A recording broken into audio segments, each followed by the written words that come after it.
Shalom, meus Haverim, Laila Tov. Hoje nós vamos estudar o capítulo 7 do livro de Guiliana. Eu espero que todos os meus Haverim possam compreender tanto o aspecto profético quanto o aspecto profético histórico e profético escatológico desse capítulo 7 de Apocalipse. Nós já estudamos a introdução dos capítulos de 1 a 6. Amanhã estarei publicando aqui no meu canal a revisão dos capítulos de 1 a 6 dentro de uma planilha bem detalhado, com todos os simbolismos dos capítulos de 1 a 6, com a correspondência no Tanakh Sagrado, para que os Haverim possam ser edificados, né, e possam conhecer, né, a verdadeira interpretação do livro de Apocalipse, né, do grego Apocalipse, em hebraico Guiliana, revelação. Então vamos começar.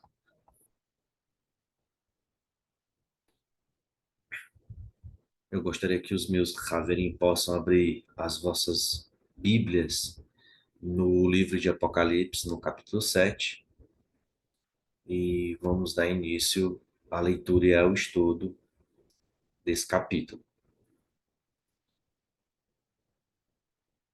Apocalipse Guiliana, no capítulo 7, versículo 1, que diz assim: Depois disso, vi 4 melechim, ou anjos, mensageiros, né? Os Haverim já sabem a tradução de anjos no hebraico é melechim, em pé nos 4 cantos da terra, retendo os 4 ventos, para que nenhum vento soprasse na terra, nem no mar, nem em árvore alguma.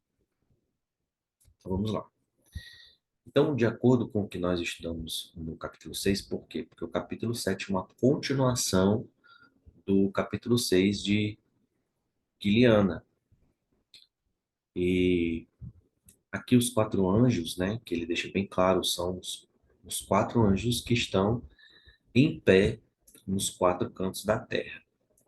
E nós sabemos, dentro da mística judaica, né, dentro do Zohar, dentro da Kabbalah, que esses 4 anjos, que eles detêm das 4 posições, das 4 extremidades da terra, do norte, do sul, do leste e oeste, aquele que está na minha frente, atrás, do lado direito, do lado esquerdo, são os conhecidos dentro do mundo cristão como arcanjos, que são eles: Gabriel, Michael, Uriel, Rafael, que traduzindo para o português é Miguel, Rafael, Gabriel e Uriel.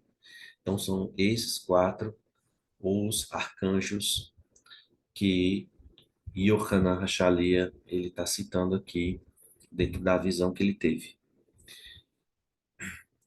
E continua, retendo os 4 ventos. Então, esses 4 ventos, nós já vimos lá em Zacarias e Zechariah, no capítulo 1, versículo 8, e também no capítulo 6, dos versículos de 1 a 6, que esses 4 ventos são os 4 cavaleiros, trazendo os juízos do Eterno sobre os habitantes da terra, né? Então, a gente viu lá no capítulo 6 que esses 4 cavaleiros, eles trazem juízos, né, sobre a terra. Eles trazem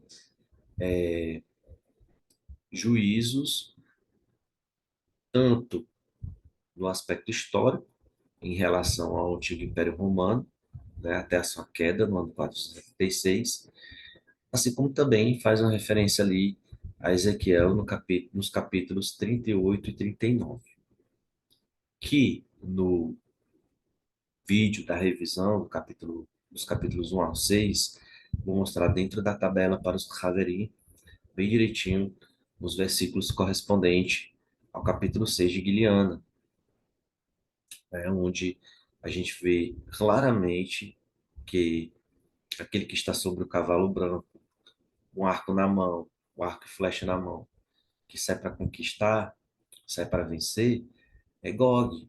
Gog da terra de Magog, como está lá no capítulo 38 de Ezequiel, nos versículos 1 a 5. Então a gente vê claramente, né, que Apocalipse capítulo 6 ela está conectada, sim, ao Tanar, ao que está lá em Ezequiel, nos capítulos 38 e 39, não só em Ezequiel, né, mas também em todo o Tanar, em Joel, em Joel, em Zacarias, Zechariah, os capítulos 13 e 14 de Zacarias correspondem também. O capítulo 13 é porque, se nós formos analisar todas as passagens que tem no Tanar correspondente ao que está em Eliana, a gente vai, o vídeo ele não vai ter fim, né? Vai ficar infinito. Então, como aqui tem que ser uma coisa rápida, né? Então, a gente faz o possível para resumir, dar o resumo dos resumos para os Haverim. Então, no mundo cristão, né, existem diversas interpretações, né? É, cada tipo de teologia dá uma interpretação diferente ao livro de Apocalipse, e nós sabemos que o livro de Apocalipse é uma coletânea do Taná Sagrado, dos profetas, né? Do que a gente conhece como Velho Testamento. Então, nós só podemos compreender o livro de Apocalipse à luz do Taná, à luz do Velho Testamento. Se eu não conheço as profecias do Taná, eu jamais vou conhecer as profecias relacionadas ao que está no livro de Guiliana, dando continuidade. Para que nenhum vento soprasse na terra, nem no mar, e nem árvore alguma. Então, eu sei sobre esses quatro ventos. Por que que eu sei sobre esses quatro ventos? Porque estudamos lá Zacarias, capítulo 1 e capítulo 6. E aí nós temos esse entendimento do que significam os quatro cavaleiros, do que significa os quatro ventos, né? Os quatro cavaleiros, ali em Zacarias, eles estavam percorrendo ali a terra de Israel, né? Na época de Zacarias. No aspecto profético histórico, eles percorreram a época do Império Romano Civil. E nesses últimos dias eles percorrem toda a terra. Homens, Haverim. Por quê? Porque nós sabemos claramente que o juízo de Ezequiel 38 e 39 é, na verdade, a batalha de Armagedon, que será uma batalha, uma invasão a Israel, e dali esse juízo ele se estenderá por todas as nações da terra. O juízo do Eterno ele se estenderá a todo o mundo. Então, a gente vê claramente, né, sobre esses aspectos, tanto histórico quanto profético, dentro do livro de Apocalipse. E aí, continuando, no versículo 2 diz o seguinte: Eu vi, eu vi outro anjo vindo do leste, trazendo o selo do Elohim vivo. E ele chamou os quatro Melechim, aos quais foi dado o poder para danificar a terra e o mar. Então, nós sabemos, né, que aqui tem anjo vindo do leste, mas outras traduções têm mensageiro do Oriente, outras traduções têm anjo do Oriente, outros têm anjo do leste, e assim por diante. Então, nós sabemos dentro do Taná que quem traria o selo, ou seja, quem converteria o coração dos pais aos filhos e dos filhos aos pais, antes do terrível e grande dia do Eterno, seria Elias, né? Elias Elias o profeta. E aqui nós vemos claramente uma referência a ele, né? Tanto para o profeta Elias dos últimos dias, né? Que nós sabemos que Elias irá retornar antes da vinda de Mashiach, assim como também é uma referência a Yohanan, o imersor, João Batista, né? Traduzindo para o português, transliterando para o português, João Batista, que é Yohanan, o imersor. Então, ele veio justamente para selar, né, os servos do Eterno. É antes de danificar a terra e o mar. Então, como assim, Azarías? Explica para nós. Então, antes da vinda do Mashiach, Eliyahu Hanavi ele vai vir na frente preparando a segunda vinda do Mashiach. Assim como foi na primeira, que o Hanan veio no espírito de Eliyahu, ele veio no espírito, não, ele não era Eliyahu, ele veio no espírito de Eliyahu. E ele veio trazendo um selo, né? O selo do Eterno, até chegar ao Mashiach, antes que viessem todas aquelas guerras do Império Romano, né? Porque a gente sabe que após a destruição do Segundo Templo, o Império Romano ele não durou muito tempo.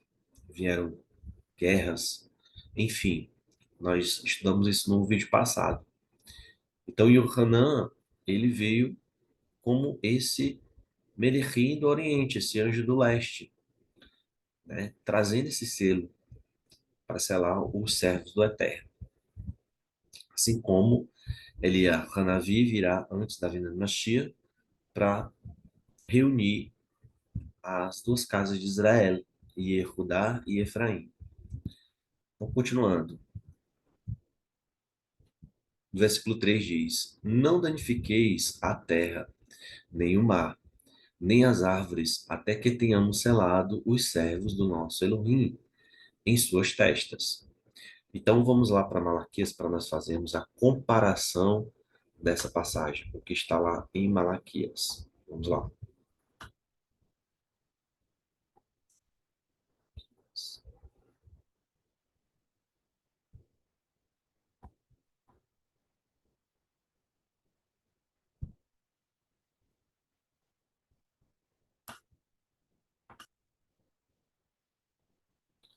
Então lá em Guiliana, no capítulo 7, nos versículos 2 e 3, né, ele foi chamado de anjo, ou seja, de mensageiro. Né? Então, ele seria um mensageiro vindo do Oriente, ou seja, vindo de Israel. Então diz aqui, ó, eis que enviarei o meu mensageiro, o meu Melech, meu anjo, né? Em outras Bíblias até anjo, escrito mesmo, aqui em Malaquias capítulo 1, versículo 1, onde ele diz, enviarei o meu Melech para preparar o caminho diante de mim.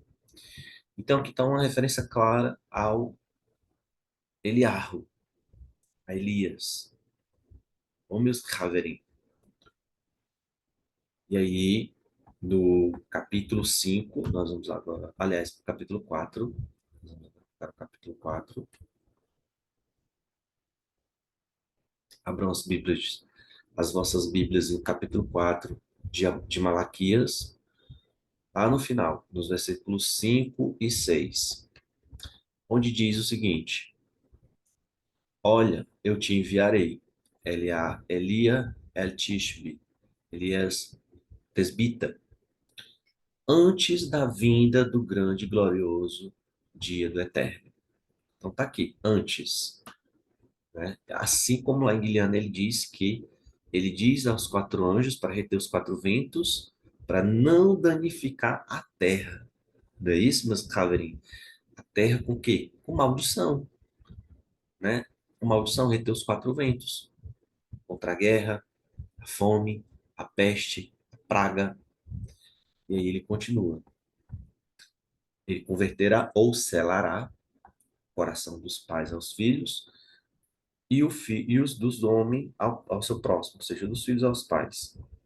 A menos que eu venha e atinja a terra com destruição completa, ou seja, por meio de quem? Dos quatro ventos, dos quatro cavaleiros. Bom, veja, eu enviarei a você, o profeta Elias, antes da vinda do grande e terrível dia do Eterno. Então tá aí. Então o anjo do Oriente que fala lá, o Meler do Leste que fala lá em Guiliana, Apocalipse, é Yohanan, o emissor da primeira vinda do Mashiach, e também refere-se a Eliyahu Hanavi, preparando o caminho do Eterno aí na segunda vinda de Mashiach.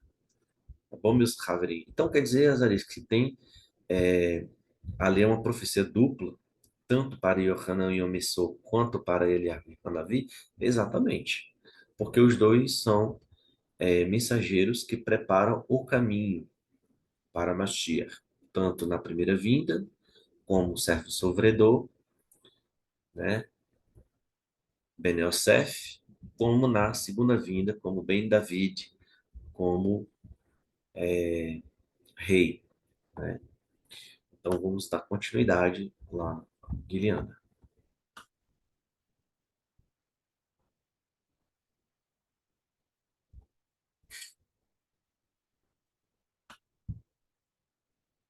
Então, continuando. Então, a partir do versículo 4, ele vai falar quem são os 144 mil.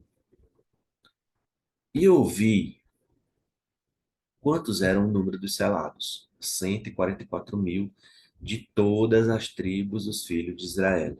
Aqui, ó, de todas as tribos dos filhos de Israel. Então, se alguém vier te dizer que faz parte dos 144 mil e ele não é judeu, então descarta essa possibilidade, não tem como. Porque para que eu possa ser parte dos 144 mil, eu preciso ser o quê? Um filho de Israel, ou seja, eu tenho que ser judeu. Tá bom, meus Haverim? Então ele continua.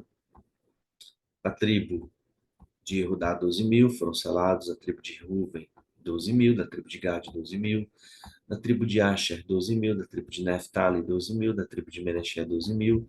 Da tribo de Shimeão, 12 mil. Da tribo de Levi, 12 mil. Da tribo de Issacar, 12 mil. Da tribo de Zevulon, 12 mil. Da tribo de Yosef, 12 mil. Da tribo de Benjamim, 12 mil. Então, até aí. Então, nós vamos parar aqui no versículo 8 de Apocalipse 7 e vamos discutir um pouco a identidade dos 144 mil. Então, os 144 mil, eles têm duas identidades, certo? Que nem eu falei. Tanto o capítulo 6 de Guilherme como o capítulo 7, ela tem um aspecto profético histórico e o aspecto profético escatológico. Tá bom? Então, no aspecto profético histórico, os 144 mil, eles são os primeiros conversos, os primeiros convertidos da Carral Netzarim, do primeiro século, ou seja, da congregação nazarena ali no primeiro século. Então, os 144 mil, eles são esses, esses primeiros convertidos, tá bom, meus Haverim? Então, para os últimos dias, os nossos dias, o 144 mil é um símbolo da figueira, ou seja, é um símbolo de Israel, tá bom? Então, 144 mil de todas as tribos dos filhos de Israel. Então, eu espero que fique bem claro. Então, quem são 144 mil azarenses? No aspecto profético histórico, são os primeiros convertidos da comunidade de Netzarim, porque todos os primeiros convertidos, eles eram o quê? Judeus, tá bom? E no aspecto profético escatológico, na escatologia, a doutrina das últimas coisas, que refere-se aos nossos dias, aos últimos dias, é, é Israel. Vamos, Haverim. Então, nós vamos ver aqui em Matitiarro, na Bíblia de vocês, em Mateus, no capítulo, vamos lá, Mateus, no capítulo 15, onde Yeshua vai dizer o seguinte, 15 e 24, eu acho. Aqui, ó. 15 e 24, Yeshua vai dizer, Yeshua disse, fui enviado apenas às ovelhas perdidas da casa de Israel. Então, mais claro do que isso, só desenhando, né? Então, Yeshua foi enviado às nações? Terra? Não. Yeshua foi enviado exclusivamente a Israel, a nação de Israel. Tá bom, meus Haverim? Quando ele fala as ovelhas perdidas, está se referindo a todas as tribos que foram espalhadas sobre as nações, né? Tanto na época da Síria como no período da Babilônia, onde as tribos, né, as 12 tribos, elas foram dispersas ali no mundo daquela época, né? Mesmo eu estando assimilado no meio dos gregos, sendo israelita, continuo sendo israelita? Com certeza, né? Gosto muito de citar os Binianusim, né, aqui no Brasil. Binianusim são os filhos dos forçados, chegaram aqui no Brasil na época colonial como cristãos novos, perseguidos da Inquisição Católica na Europa, e estes perderam a sua identidade israelita. Porém, são israelitas ainda, Azaris? Com certeza.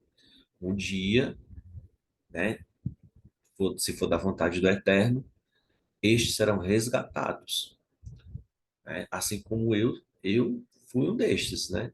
Minha mãe e muitos que estão acordando, né? Então, a gente pode dizer que aos poucos, né, a gente vai acordando e nós vamos saindo da dormência e compreendendo que somos parte desse povo. Vamos, Haveri. Ah, Isaías, mas se eu não for bineano, sim, não posso fazer parte do povo do Eterno? Com certeza. Gosto muito de citar a Ruth, a Moabita, no Taná Sagrado, onde Ruth, ela não era israelita, e ela afirma a Noemi, o teu Deus é o meu Deus, o teu povo é o meu povo. Então, a partir dali, ela, né, se torna uma israelita, assim como também muitos egípcios que acompanharam os hebreus na passagem do Mar Vermelho para o deserto, que queriam sair do jugo no Egito, se tornaram também israelitas, porque se uniram a Israel, né? Assim como também Moisés, Moshe Rabbeinu, que ele foi também criado ali no meio dos egípcios. Então, se a gente for dizer em termos de identidade nacional, Moshe, ele era mais egípcio do que mesmo hebreu, porque ele foi criado a vida inteira no meio dos egípcios, né? Mas o Eterno resgatou dali, né? Tirou ele do meio dos assimilados e o fez um líder no meio de Israel, né? Então, acredito piamente, meus Taverim, que nós, Mineanos, sim, nós estamos vivendo esse êxodo, esse retorno ao Eterno, essa techuvá. Bom, então, aqui Yeshua deixa bem claro: fui enviado apenas às ovelhas perdidas da casa de Israel. Tá bom? Ah, mas quando o Shal Hachaliah diz lá na carta dele que deve primeiro ao judeu e depois ao grego, então a gente tem que entender o seguinte: primeiro ao Yehudim, ao judeu, ao praticante da Torá, e em segundo ao israelita disperso, ao israelita que está na diáspora. Porque se eu estou assimilado, né, na diáspora, então, eu estou no meio das nações, eu estou no meio dos gentios. Então,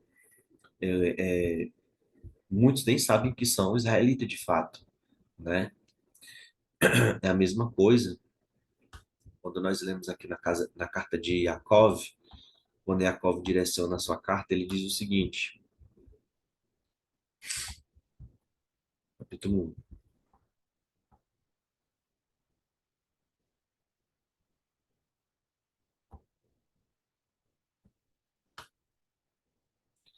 1, ele diz, de Yaakov, um escravo,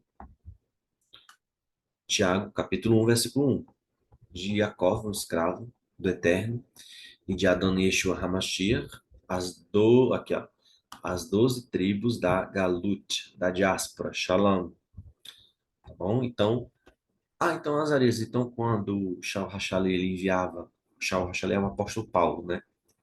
Conhecido no mundo cristão como Paulo, mas o nome dele é Shaul.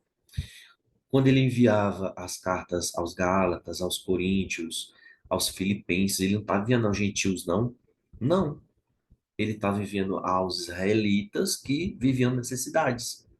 Na cidade da Galácia, na cidade de Corinto, na cidade de Filipos. Ele estava enviando essas cartas a estes israelitas. O correto seria aos israelitas em Corinto, aos israelitas em Filipo, aos israelitas na Galácia. O correto seria assim, o título da carta.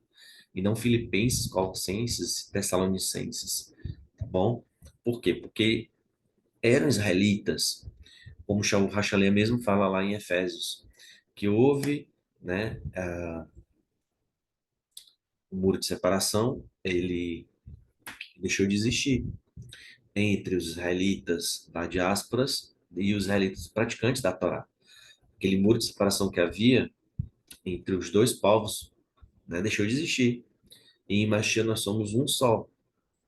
Isso está bem claro lá em Efésios, né? Então, no Mashiach, nós somos um só.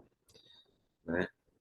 Estavam estranhos as promessas ao Mashiach, né? Enfim, as profecias, mas por meio do Mashiach, nós podemos nos achegar de novo ao nosso povo, ao povo de Israel. Eu só pude chegar até o entendimento que eu tenho hoje da Sagrada Torá e das profecias, do todo o entendimento que eu tenho hoje, Baruch Hashem, graças ao Eterno, pelo seu Mashiach, pelo Mashiach. Porque se não fosse pelo Mashiach, eu jamais teria chegado, me aproximado dos meus Haverim israelitas, né?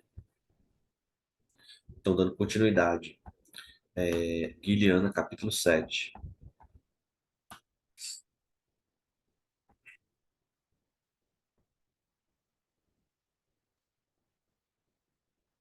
Então, quem são os 144 mil, né? São as ovelhas perdidas da casa de Israel. É por isso que eles são ovelhas perdidas, ou seja, são de todas as tribos que foram perdidas.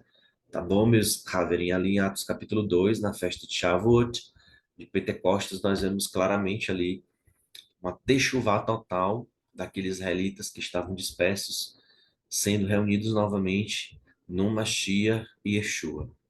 Né? Depois o Haverim pode ler Atos capítulo 2, né? Onde ali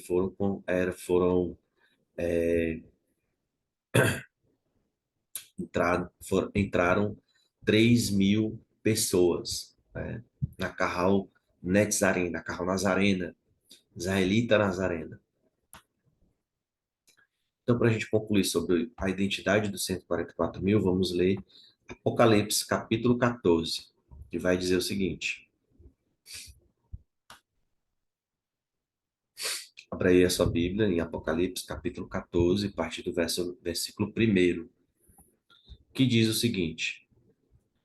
Então olhei e havia um cordeiro em pé no Monte Sião. A gente sabe que o Monte Sião é Jerusalém, né? É Israel. E com ele estavam 144 mil, que tinham o nome do seu Abba escrito nas suas testas. Então a gente vê claramente aqui que eles são o quê? Israelitas. Por que as areias que são israelitas? Porque eles têm o nome do Abba escrito nas suas testas, ou seja, testa no seu entendimento. Eles conhecem o nome de Hashem. Yod-Heh Vav-Heh Baruch Hashem. Então eles conhecem o nome do Eterno. Então são do que? Israelitas, né?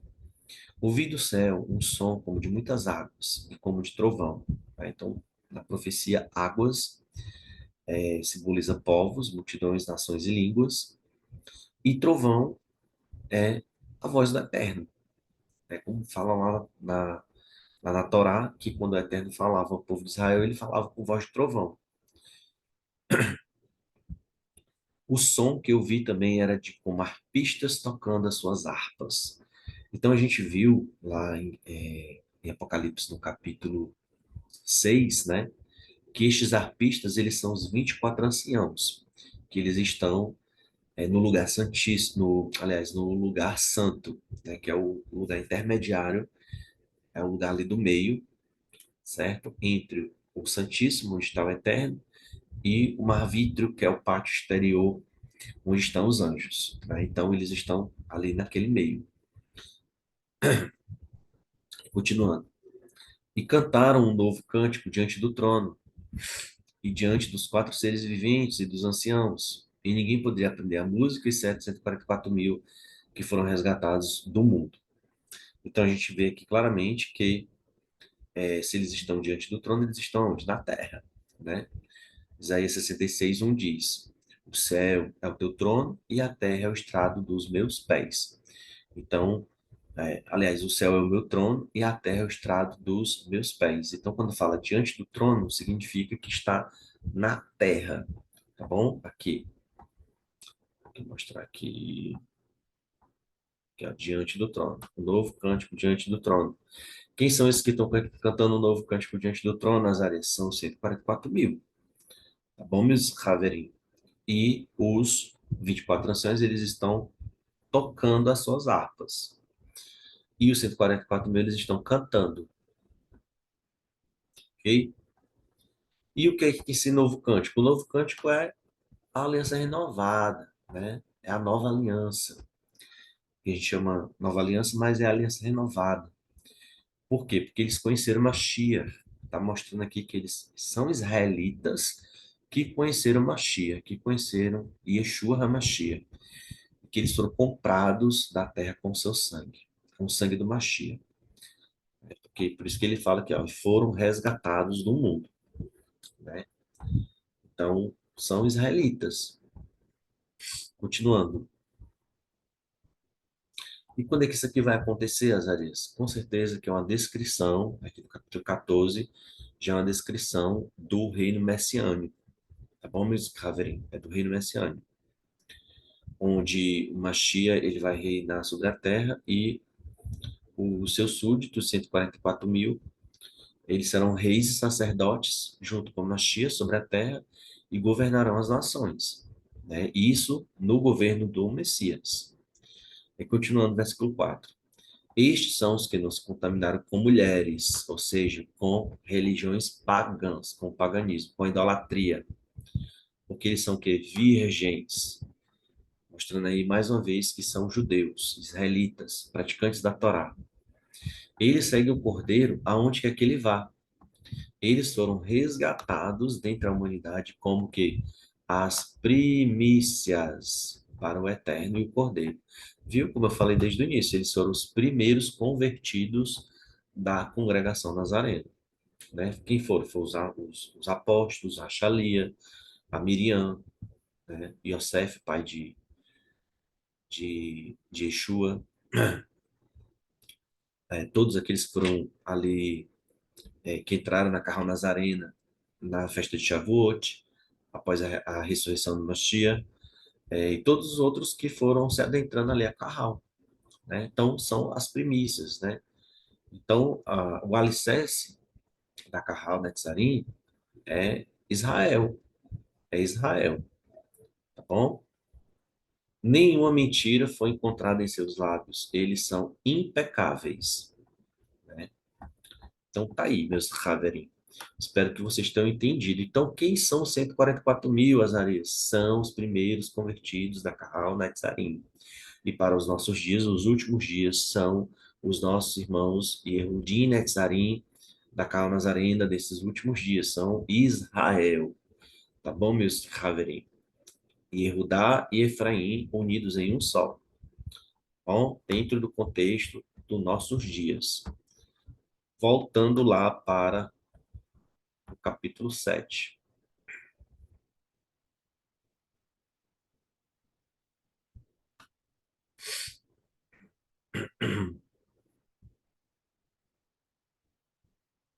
Pronto, aí a partir do versículo 9 diz o seguinte: agora nós vamos entrar em outro assunto, tá bom? Finalizamos 144 mil, agora nós estamos entrando na grande multidão. Depois disso, olhei e havia diante de mim uma grande multidão, e grande demais para que alguém pudesse contar, de todas as ações, tribos, povos e línguas. Eles estavam sentados diante do trono e diante do cordeiro, vestidos com vestes brancas e segurando palmas nas mãos, e gritavam: Vitória ao Elohim, e ao que está sentado no trono, e ao cordeiro. Então, vamos aqui. Então, quem é essa grande multidão, Azarias?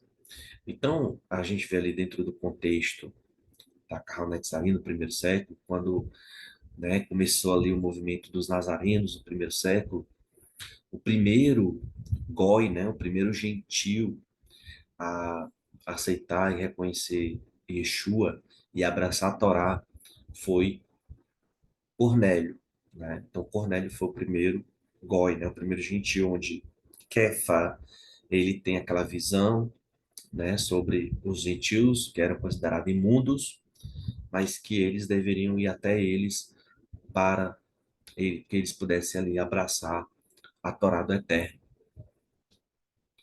Então Cornélio ele foi, né, o primeiro, né, dentre estes. Então, quem é a grande multidão? A grande multidão ela é constituída de israelitas assimilados, entre as nações, no caso eu sou um israelita assimilado, porque eu não nasci num lar judaico, né? Eu não nasci num lar judaico, né? E constitui também das nações, dos povos das nações, daqueles que não têm nenhum vínculo com Israel, né? Mas que qualquer um que se achegue ao Eterno, né, e se una ao seu povo, será bem-vindo. Então, esses fazem parte do que é conhecida como a grande multidão, que é Efraim, né? Que é Efraim. Por que é Efraim? Porque ela está relacionada com a profecia de Ezequiel no capítulo 37, dos versículos 15 ao 20. Depois os Raverim podem fazer a leitura. Ezequiel, capítulo 15, versículos. Aliás, Ezequiel, capítulo 37, dos versículos 15 ao 20, onde explica lá claramente que nos nossos dias, os últimos dias, os dias que antecedem a vinda de Mashiach, né? E Yehudá, que são os nossos Haverim judeus que não enxergam Mashiach, se uniriam junto com Efraim. Eles seriam unidos antes da vinda do Mashiach, né? Então, quem é Efraim? Efraim são os israelitas assimilados entre as nações, são os gentios, né? Os goim, tá bom, meus Haverim? Então, estes são a grande multidão, né? Nós vemos aí claramente que os 144 mil, eles, apesar de estarem entre as nações, mas eles não haviam sido totalmente perdidos. Eles eram israelitas, praticantes da Torá, porque nós vemos lá claramente no capítulo 14 que os 144 mil eles não se macularam com paganismo. Então, eles mesmos tendo, por exemplo, eu sendo um judeu morando no Egito, eu continuei praticando a Torá, eu continuei sendo fiel ao Eterno, tá bom? Então, os 144 mil, eles foram fiéis ao Eterno, eles não se assimilaram entre as nações. Já os da grande multidão, eles sim se assimilaram. Estes sim se envolveram com o paganismo, com a idolatria. Tá bom, meus Haverim? Então, a grande multidão são esses, que é considerado Efraim. Por que Efraim? Porque o reino do norte, que era chamado de Efraim, que ele era constituído de 10 tribos, né, ele se envolveu com idolatria. E foi por isso que o Eterno permitiu que a Síria levasse em cativeiro as 10 tribos no ano 721, antes da Era Comum, pela Síria. E ali eles foram espalhados entre as nações da Europa, né, das nações do norte. Então, hoje, né, quando uma pessoa que nunca conheceu o Torá, ela passa a assimilar a Torá e passa a praticar a Torá, ela faz parte da grande multidão, tá bom, meus Haverim? E Israel e 144 mil nos nossos dias, que não acabei de dizer, é um símbolo de Israel, daqueles que já nascem no lar judaico, que já praticam Torá, independente se crê no Mashiach ou não, tá bom? São estes, né? Porque hoje, nos nossos dias, é Israel Rai, Israel vive, tá bom? Então, qualquer um que se une, como o Shal fala lá em Romanos, no capítulo 11, qualquer um que se une à oliveira verdadeira, qualquer zambujeiro que se une à oliveira, se torna também uma oliveira. Tá bom, meus Haverim? Então, continuando.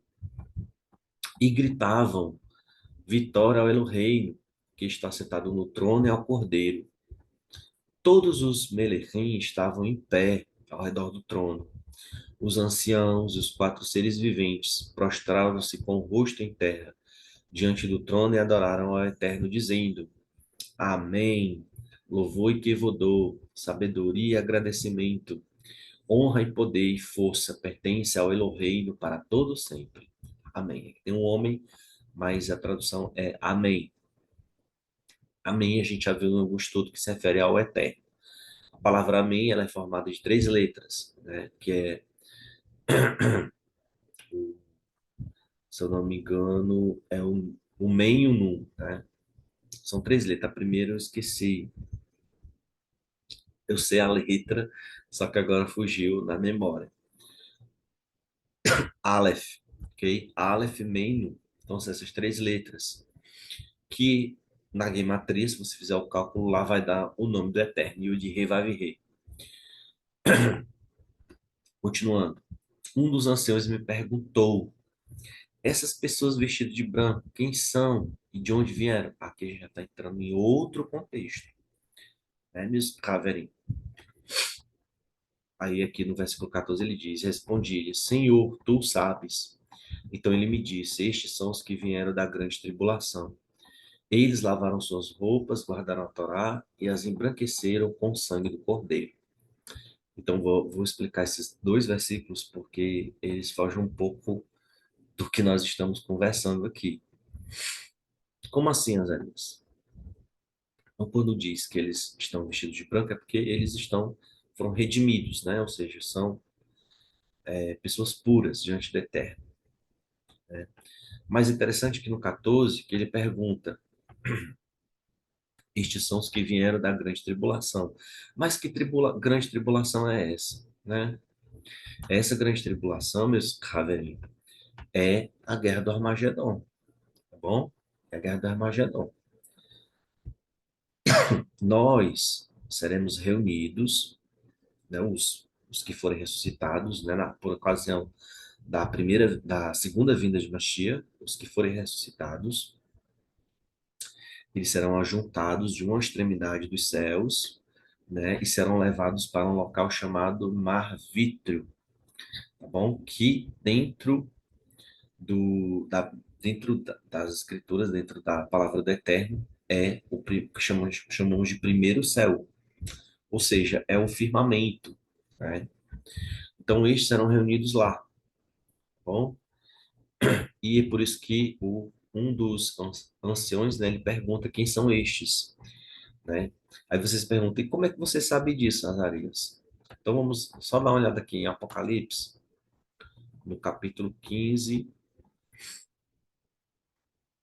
depois nós vamos para o 16. Olha o que aqui diz aqui, ó. Então, aqui é o Armagedon. Capítulo 15, 16, ele já trata das últimas pragas, ou seja, é o Armagedon, né, o juiz das nações sobre a terra.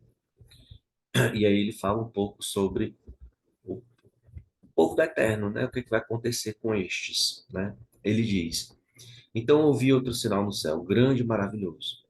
Sete melerrim com sete pragas finais, porque com ele se cumpre a fúria do eterno. Aí, versículo 2: eu vi o que parecia ser um mar de vidro misturado com fogo.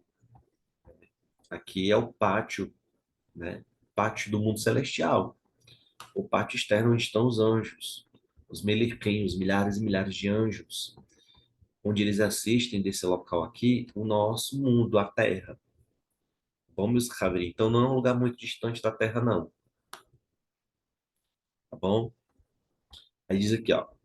Os que venceram a besta, o sistema, a sua imagem e o número do seu nome, ou seja, venceram esse mundo ímpio,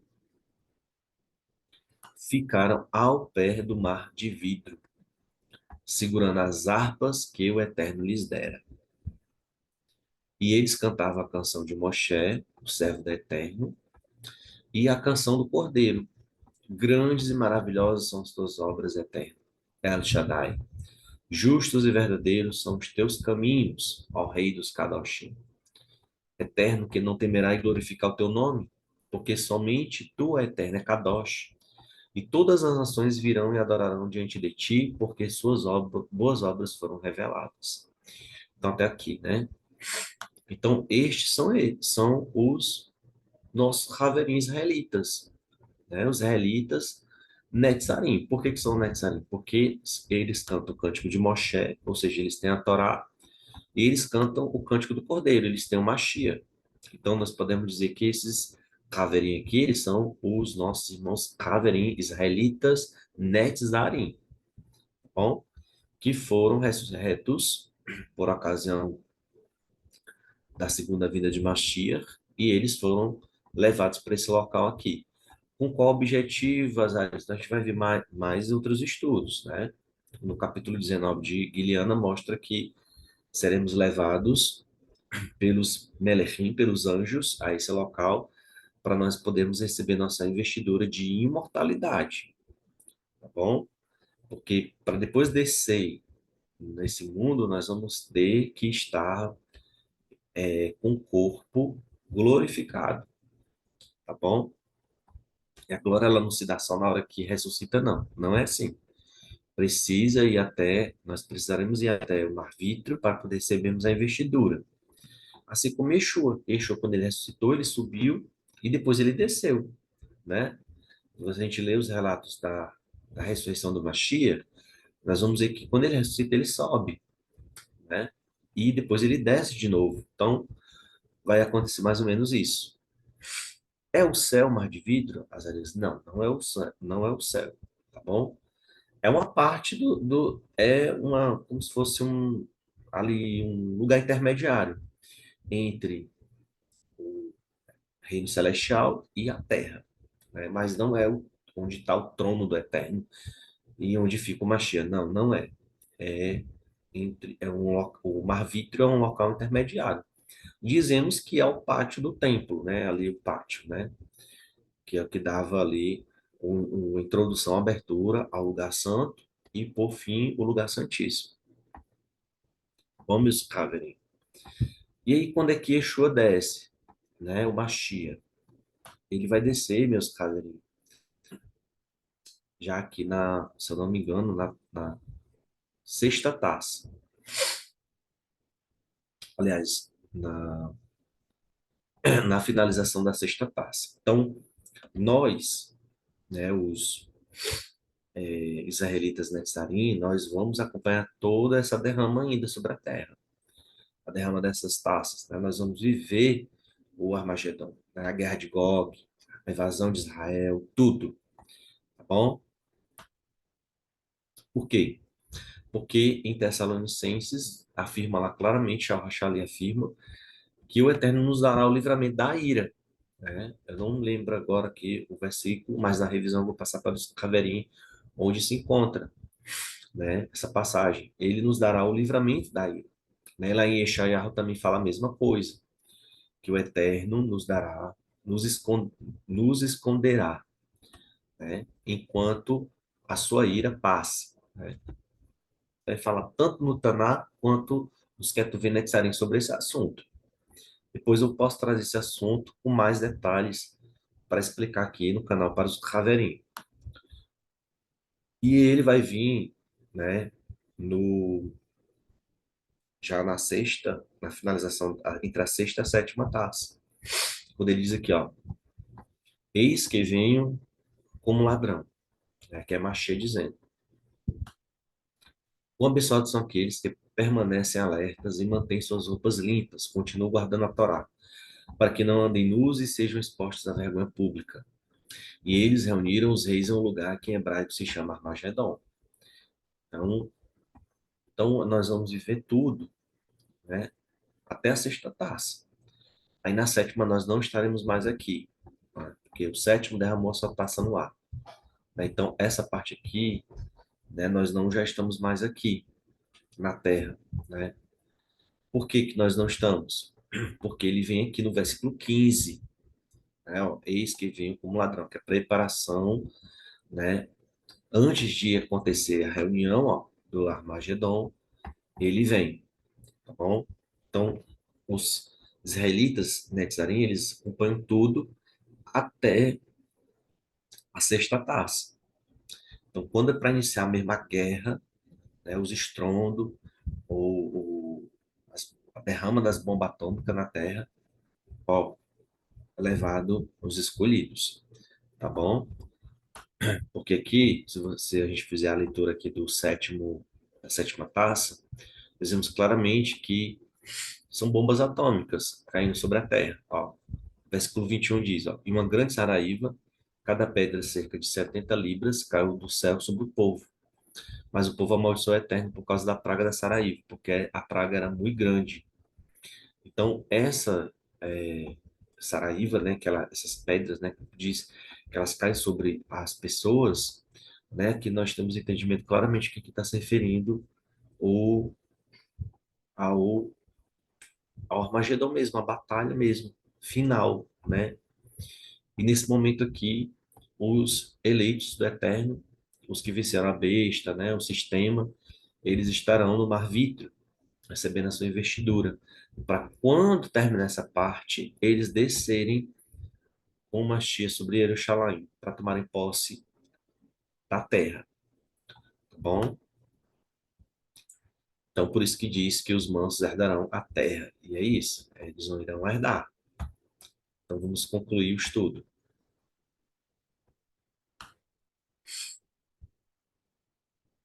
Então, espero que meus Kaven tenham compreendido essa passagem aqui, ó. Senhor, tu sabes. Então ele me diz: estes são os que vieram da grande tribulação. Eles lavaram suas roupas, guardaram a Torá e as embranqueceram no sangue do Cordeiro. Veja que aqui tem até uma conexão lá com Apocalipse 16, né? Nós acabamos de ler, né? Que ele diz: bem-aventurados que guardam suas vestes, né? Então tem uma conexão, ó. Você pode fazer a conexão. Apocalipse 16, 16. Versículo 15. Por isso estão diante do trono do Eterno. Dia e noite eles o servem no seu templo. E aquele que está sentado no trono colocará Shekinah sobre eles. Então, essa passagem do versículo 15 aqui já é um outro momento.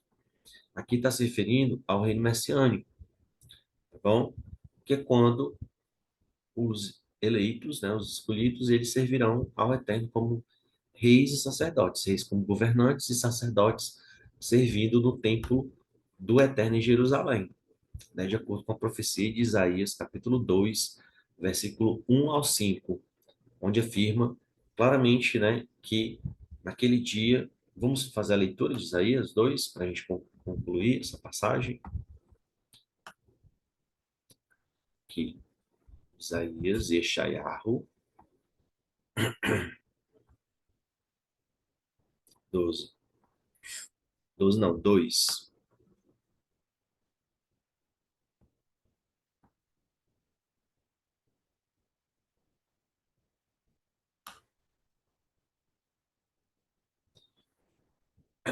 2 ao 1 ao 5. Esta palavra de Yeshayahu, filho de Amotes, filho de Erudai, sobre Jerusalém. No Rit Hayamim, o monte da casa do Eterno será estabelecido como a montanha mais gloriosa. Será considerada mais elevada que as outras montanhas, e os Goim correrão até lá. Irão muitas nações e dirão: vinde e subamos ao monte do Eterno, a casa do Eterno.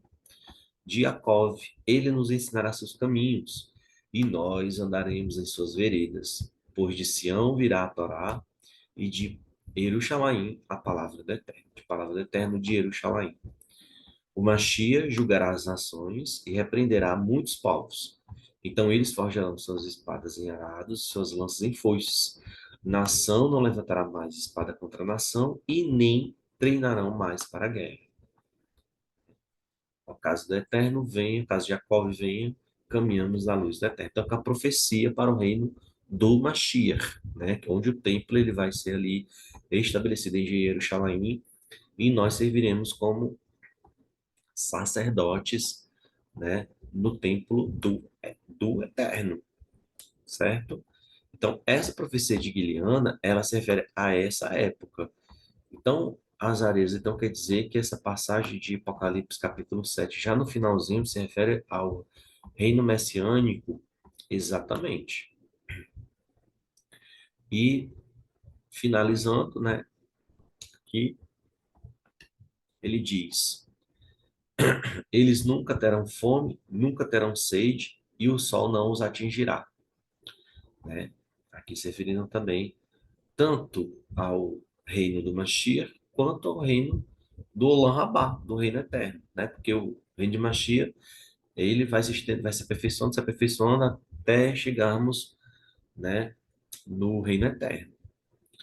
Pois o Cordeiro que está no meio do trono os apacentará e os conduzirá às fontes de água viva, e o Eterno enxugará dos seus olhos toda a lágrima. Então aqui é o Olam Rabá, tá bom? Aqui já é o reino eterno. fazer a comparação com Apocalipse capítulo 21, dos versículos de 1 a 5, tá bom? Onde lá realmente afirma que o Eterno enxugará dos olhos toda a lágrima. Então tá aí. Espero que meus Haverim tenham gostado desse estudo, Baruch Hashem, e eu vou trazer agora, no próximo estudo, uma revisão dos capítulos de 1 a 6, de forma toda sistemática, como eu posso dizer, uma gradezinha, todo esboçado, bem direitinho, para poder deixar aí o entendimento dos Haverim sobre esses assuntos proféticos bem esclarecido, sem nenhuma dúvida. Baruch Hashem. Até a próxima.